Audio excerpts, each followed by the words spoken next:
right, everybody, I am back. Welcome back to MAPOP Sports.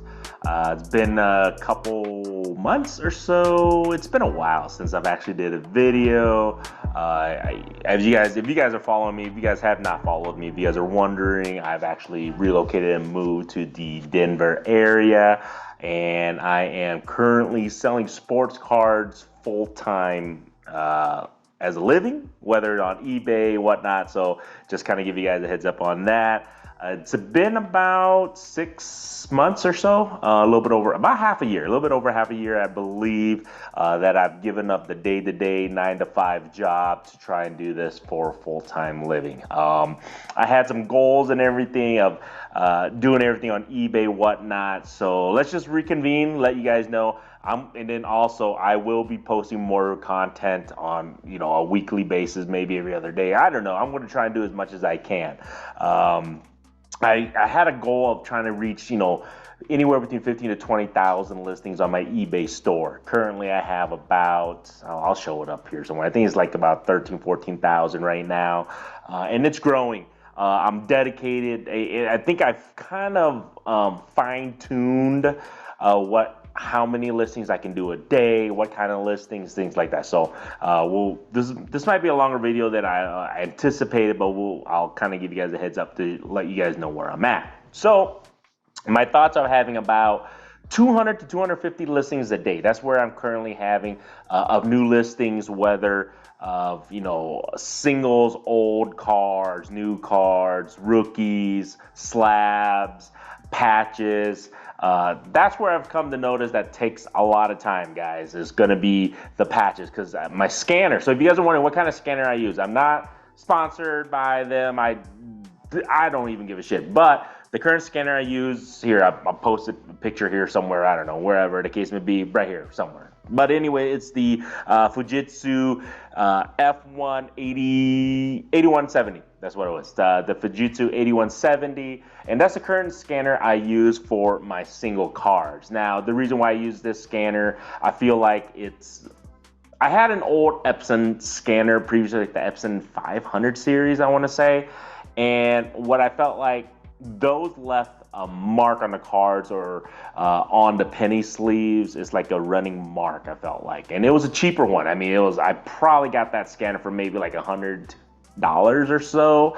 This scanner is a little bit more pricier. It's closer to, I want to say retails around like 900 to 1,000 or something like that. But anyways, there's a big jump. It's a big commitment, and I felt like, hey, if I'm doing this freaking full-time shit, I might as well put as much money into the the best scanner I feel like for my affordability in regards to my budget wise. So that's why I went with this scanner. I feel like this scanner, I can scan the top loaders, not the super thick top loaders. So keep in mind, they're just the basic top loaders. If I have cards in the the top loaders, whether they're autos, thin patches, things like that. So the scanner can scan that fine. The thicker the patch, you'll notice on this scanner, I felt like it kind of smudged the images, so it kind of made it a little bit longer, so it wasn't really clean. So that was a cool thing about this one. And then the biggest thing I feel like on this scanner was, if I took the cards out of the penny sleeves, it didn't damage the cards. So this scanner was a really good scanner. I feel like it didn't damage the cards when scanning them without the penny sleeve or without the top loader. So there you guys go. That's the scanner I use.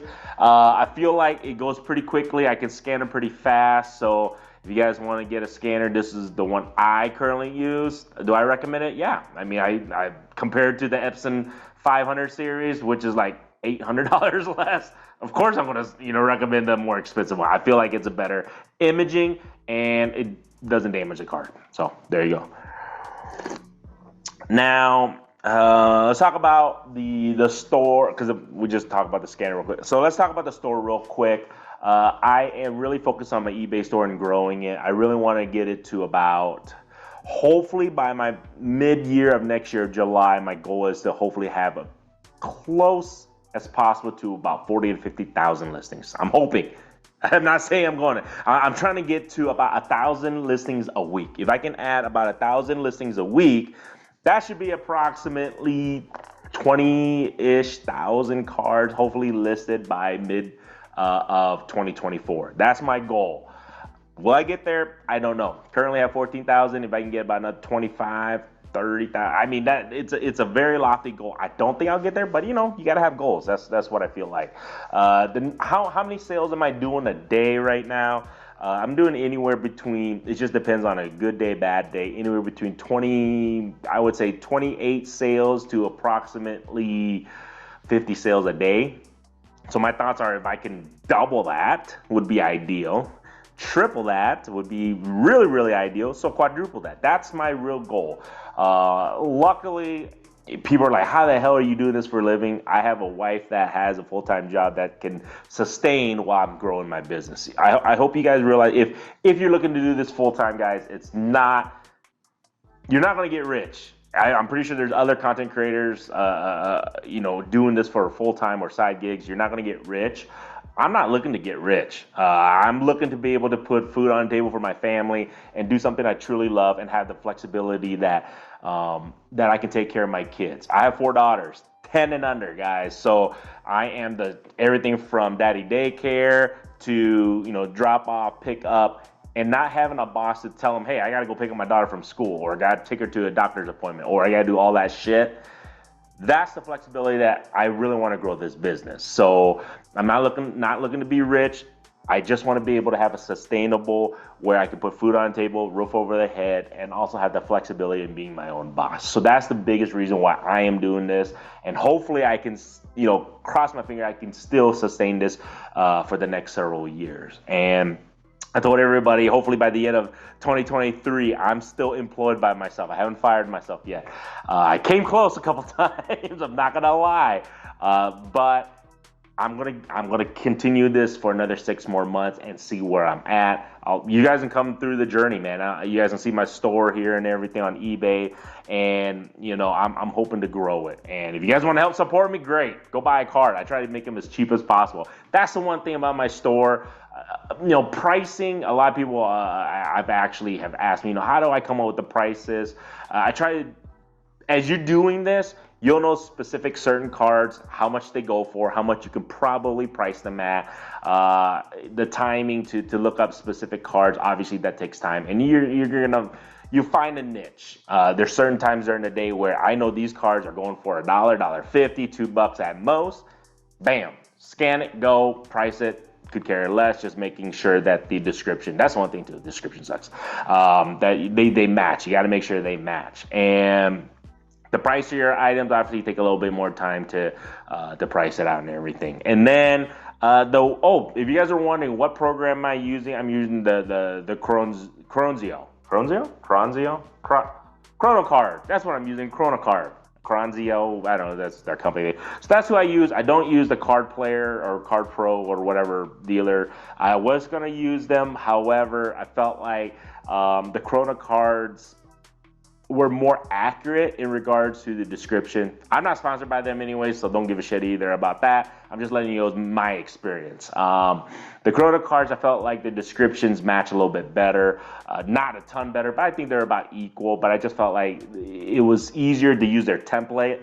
Here, I can show you guys a quick screenshot of it right here. Their template is just a little bit easier using the keyboard, filling out, making stuff quicker, pricing. If you have a certain, set and everything, you can just price it all the way down. It's so simple, easy. I felt like it was just more user friendly for an idiot like me, and that's currently who I use right now. However, there were some issues. I'm not gonna lie. I ran through a lot of issues because they're a third party vendor to eBay. So sometimes eBay, their hands are tied. Chrono Cards' hands are tied.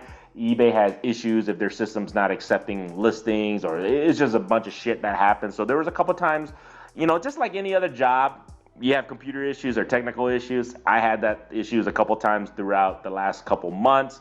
Chrono Cards customer service is pretty darn good. I would say they're very responsive within a day, and if you have any issues and then the downtime, that sucks, but it is what it is. It's just kind of part of business, guys. So you have to understand, if you're doing this, I'm doing this. I'm just letting you guys know what I'm doing. I'm doing this as a business, so you're gonna have downtime, and it freaking sucks because it interferes with your business for your day-to-day job. So that's who I currently use. That's what I use. I don't want this video to be about freaking 5 hours long, but let's also talk about my Whatnot experience currently. So, past couple months, I told you guys, you know what? I'm going to sell on eBay. I'm also going to sell on Whatnot.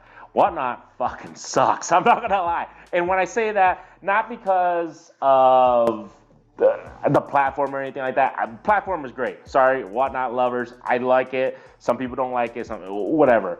But what I've come to notice that the eyes. So the convenience of eBay is you list, you can sell when I'm sleeping, you can sell in the morning, when I'm doing shit, you're selling all the time. It's listed and it's selling, and there's millions of eyes. That's the difference. M with an M.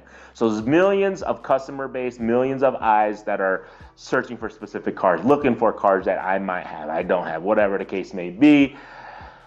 That is a great tool. And that's why you pay the 12-13% fees. And I'll talk about that in a little bit later. So because of the amount of customer base that eBay has. Now, Whatnot, great platform. I love the live auction thing. I think it's great. You guys can see I love to talk a lot. I talk a lot. However, I took a break when I was moving, and I have, a couple thousand followers on there. So I don't have a huge following on Whatnot, but I had a couple thousand, and I had a lot of customers who were loyal and they were consistent. They always came, checked out my show. Didn't always buy, but a lot of them did buy every so often here and there. However, the moment that I took this break a month to move, I jumped back on and barely got anybody into the room. It was very, very difficult. And then on top of that, everybody's obviously looking for the best prices, whether it's wax, cards, slabs. It didn't matter. Everybody wanted well below comps, and not even just comps. It's just like whatever I pay for the damn car, or whatever the case may be. They wanted it for dirt cheap prices, and then you have to keep in mind Whatnot fees are pretty much as similar as eBay fees. There's not a big difference, like 10-11%. It's still the same. So, and then the eyes, like I said, I had a couple thousand followers. I barely had anybody join. It's not like millions and millions of eyes, and it's the time dedicated. So on eBay, I list whenever I want to, and it's still up for sale. People just at their convenience. Versus Whatnot, I have to make sure that these people, even limited amount of people, are on at the same time that I'm doing the damn show. Yes, it's cool that they can just look on their phone and see, but what if somebody's busy and you don't have a huge following like me? It was a big waste. I wouldn't say waste, but it was like 2 hours of downtime. I mean, I may have made 1 or 2 sales, maybe a couple more. And that's because I'm not going to shoot myself and kill myself in regards to the pricing. I price everything around comps or actually below comps. I was pricing it, and it was still not moving. And that's because this wasn't amount of eyes. So if you have a big following, it works. 100%, like I think Card Collector 2, all those other guys who have huge following, Pac-Man, all that stuff, they have huge following. So yeah, it makes complete sense for them to be able to move stuff on Whatnot, and having that following, they're willing to pay at comps or even above comps, which completely makes sense if you had that following. And they were able to build that following, props to them, not knocking on it. I don't have that. And I don't have the time to be able to do that, raising my family to try and build the amount of base that they have already. So, and I don't have the time right now to another year of not making sales or anything like that to build that. They were able to do that. Props to them. I can't do that. So that's why I'd have to say Whatnot currently is a no-go for me at the moment, because of the amount of time dedicated to that. I could be using it for better things, whether it's listing, whether it's pricing and sourcing, things like that. So for now, unless I can build up my followers, whether it's here on YouTube or on Whatnot, I probably am not going to be able to do many Whatnot shows, because it just doesn't make sense for what I'm looking to do, and is what it is. So a lot of people hate Whatnot anyway, so go figure. And I'll probably do some more videos on down the road, guys. That's kind of where I am right now. I am still selling cards full time. I still will continue. I still love this. I'm going to do more videos on my sourcing. I'm going to do more videos on the current market, on the current, what I see, what I feel. The shows here in Denver, a lot different from, central Iowa. I'll talk about that. I just did a couple shows. I didn't do them. I went to them. I think 2 or 3 shows now since I moved, and I'll give you guys my pros and cons on both locations in the Midwest of Iowa and also here in Denver. I have a lot of things that I definitely want to talk about, so we can kind of dive into that. So I'm back. I'm gonna be doing more videos. I hope you guys enjoy this stuff, information.